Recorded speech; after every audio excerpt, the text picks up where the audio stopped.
In June 1895, amidst the serene beauty of Thousand Island Park, Swami Vivekananda found himself at a crossroads. Having just completed his influential work, Raja Yoga, he sought respite and renewal. This period of reflection and deep teaching would not only rejuvenate him, but also shape the future of his spiritual mission in America. Welcome back to our series on Swami Vivekananda's remarkable journey. In today's episode, we'll explore a pivotal time in his life.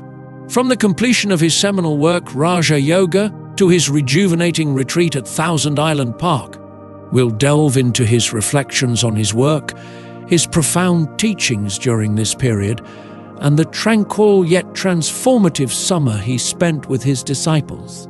Join us as we uncover how this period of rest and reflection played a crucial role in shaping Vivekananda's enduring legacy in the West. It was sometime about June 1895 when Swami Vivekananda finished writing his famous book Raja Yoga, which attracted the attention of the Harvard philosopher William James and was later to rouse the enthusiasm of Tolstoy. The book is a translation of Patanjali's yoga aphorisms, the Swami adding his own explanations. The introductory chapters written by him are especially illuminating. Patanjali expounded through these aphorisms the philosophy of yoga, the main purpose of which is to show the way of the soul's attaining freedom from the bondage of matter. Various methods of concentrations are discussed. The book well served two purposes. First, the Swami demonstrated that religious experiences could stand on the same footing as scientific truths, being based on experimentation, observation, and verification. Therefore, genuine spiritual experiences must not be dogmatically discarded as lacking rational evidence. Secondly, the Swami explained lucidly various disciplines of concentration, with the warning, however, that they should not be pursued without the help of a qualified teacher. Miss Ellen Waldo of Brooklyn, a disciple of the Swami, was his amanuensis. She thus described the manner in which he dictated the book. In delivering his commentaries on the aphorisms, he would leave me waiting while he entered into deep states of meditation or self-contemplation, to emerge therefrom with some luminous interpretation. I had always to keep the pen dipped in the ink. He might be absorbed for long periods of time, and then suddenly his silence would be broken by some eager expression or some long, deliberate teaching. By the middle of the year 1895, the Swami was completely exhausted. The numerous classes and lectures, the private instruction, the increasing correspondence, and the writing of Raja Yoga had tired him both physically and mentally. It was a Herculean task to spread the message of Hinduism in an alien land, and at the same time to mold the lives of individuals according to the highest ideal of renunciation. Besides, there were annoyances from zealous but well-meaning friends, especially women. Some suggested that he should take elocution lessons. Some urged him to dress fashionably in order to influence society people. Others admonished him against mixing with all sorts of people. At times he would be indignant and say, "Why should I be bound down with all this nonsense? I am a monk who has realized the vanity of all earthly nonsense.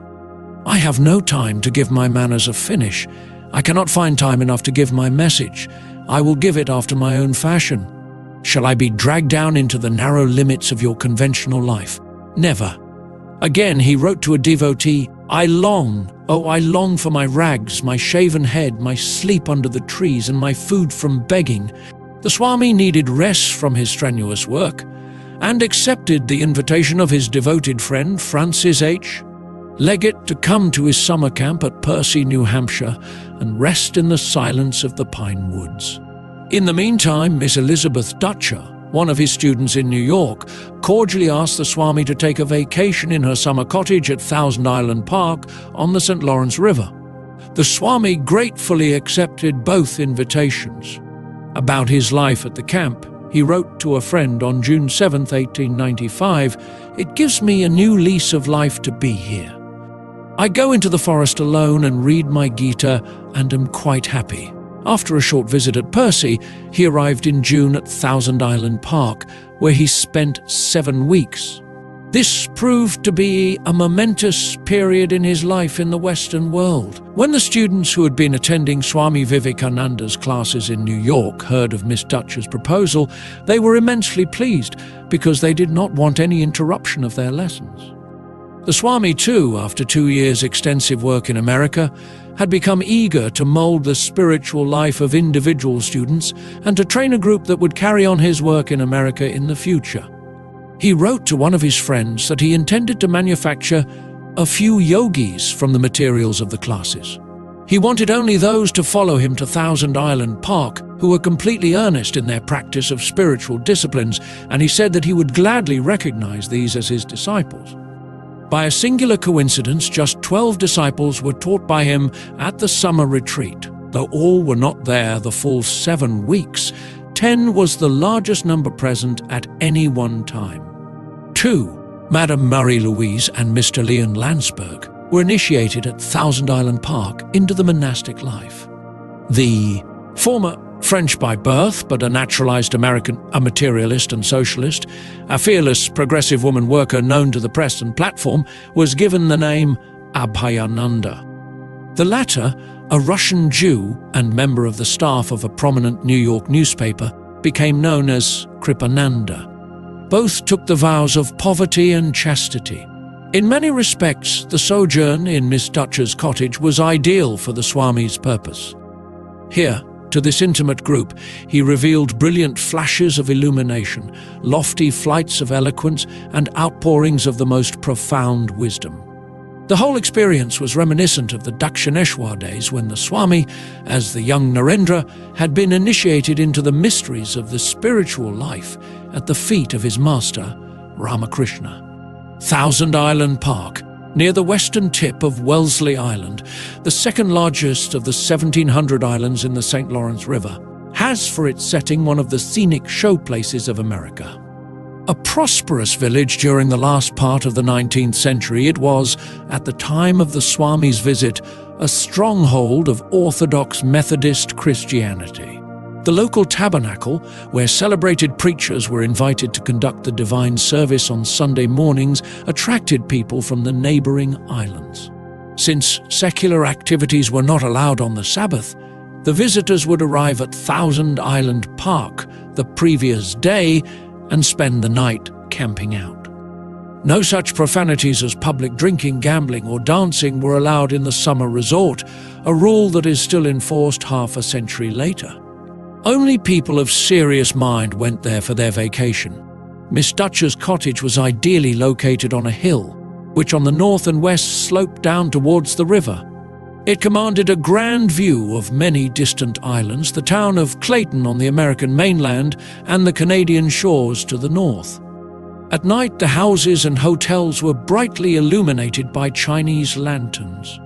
Miss Dutcher, an artist, had built her cottage literally on a rock, with huge boulders lying all around.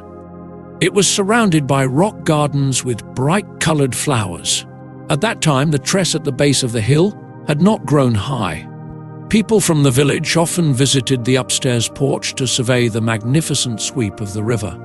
After inviting the Swami, Miss Dutcher added a new wing to the cottage for his accommodation. This wing, 3 stories high, stood on a steep slope of rock like a great lantern tower with windows on 3 sides. The room at the top was set apart exclusively for the Swami's use. The lowest room was occupied by a student. The room between, with large windows and several doors opening on the main part of the house, was used as the Swami's classroom. Miss Dutcher thoughtfully added an outside stairway to the Swami's room so that he might go in and out without being noticed by the others. On the roofed-in porch upstairs, extending along the west side of the cottage, the students met the Swami for his evening talks. There, at one end, close to the door of his room, he would take his seat and commune with his pupils both in silence and through the spoken word. In the evening, the cottage was bathed in perfect stillness, except for the murmur of insects and the whisper of the wind through the leaves. The house being situated, as it were, among the treetops, a breeze always relieved the summer heat. The center of the village was only a 5 minutes walk from the cottage, and yet, on account of the woods around it, not a single house could be seen. Many of the islands that dotted the river were visible in the distance, and, especially in the evening, appeared like a picture. The glow of the sunset on the St. Lawrence was breathtaking in its beauty, and the moon at night was mirrored in the shining waters beneath. In this ideal retreat, the world forgetting by the world forgot, the devoted students spent 7 weeks with their beloved teacher, listening to his words of wisdom and receiving his silent benediction. Immediately after the evening meal, they would assemble on the upstairs porch. Soon the Swami would come from his room and take his seat. 2 hours, and often much longer, would be spent together. One night, when the moon was almost full, he talked to them until it set below the western horizon, both the teacher and the students being unaware of the passage of time. During these 7 weeks, the Swami's whole heart was in his work, and he taught like one inspired. In our next episode, we shall continue this journey, as we delve into the interactions and challenges Swami Vivekananda faced during his time at the Thousand Island Park. From clashes with his host's traditional values to the profound teachings that shaped his disciples, we'll uncover how this period was both a time of personal struggle and spiritual growth. Stay tuned as we explore the remarkable events that defined these 7 weeks and their lasting impact on Vivekananda's mission. Thank you for listening till the end. Please subscribe, turn on the notifications, like, comment, and share with your friends. This will help more listeners to discover our channel and content.